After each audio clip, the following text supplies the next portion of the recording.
নমস্কার, আমি অন্তরা। আজকের প্রতিবেদনে থাকছে 2025 সালকে প্রতিরক্ষা ক্ষেত্রে সংস্কারের বছর ঘোষণা করলেন প্রধানমন্ত্রী নরেন্দ্র মোদী।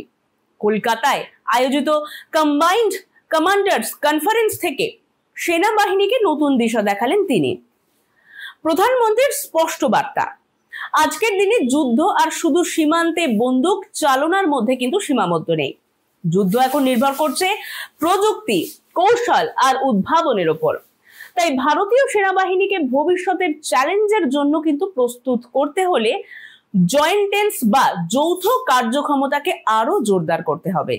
আত্মনির্ভর ভারত উদ্যোগের সঙ্গেও প্রতিরক্ষাকেও এক সূত্রে বাঁধলেন মোদী।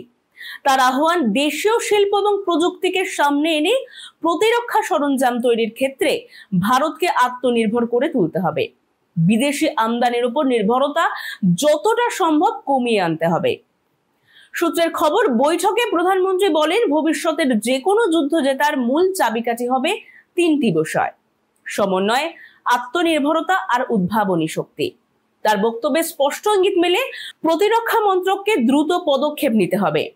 দেশীয় প্রতিরক্ষা গবেষণা এবং উন্নয়নে আরো উৎসাহ দেওয়া হবে। বিশেষজ্ঞদের মতে এই পদক্ষেপ ভারতের সামরিক প্রস্তুতিকে কেবল আধুনিকীকরণের দিকে নিয়ে যাবে একদমই নয়, বরং দীর্ঘমেয়াদী কৌশলগত আত্মনির্ভরতার পথও খুলে দেবে।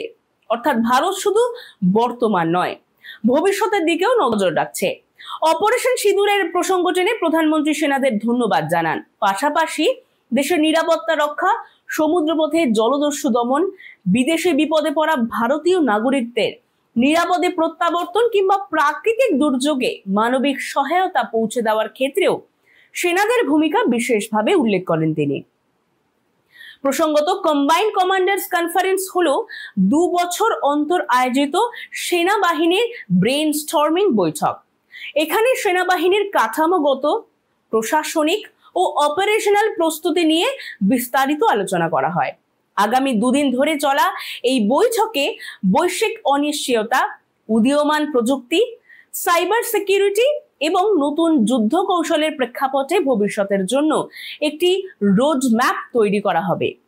আগামীকাল সেনা কমান্ডারদের উদ্দেশ্যে ভাষণ দেবেন প্রতিরক্ষা মন্ত্রী রাজনাথ সিং। আর 17 সেপ্টেম্বর সম্মেলনে বক্তব্য রাখবেন 3 বাহিনীর প্রধানরা।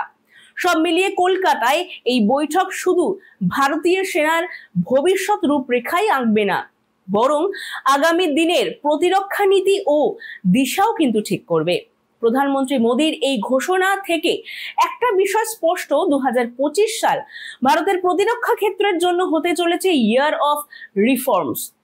সেনাবাহিনীকে আরো আধুনিক, আরো আত্মনির্ভর এবং আরো সমন্বিত রূপে গড়ে তোলাই এখন সরকারের প্রধান লক্ষ্য।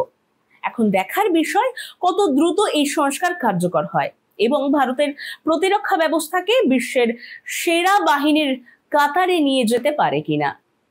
সঙ্গে থাকুন নেক্সট জেন বাংলা।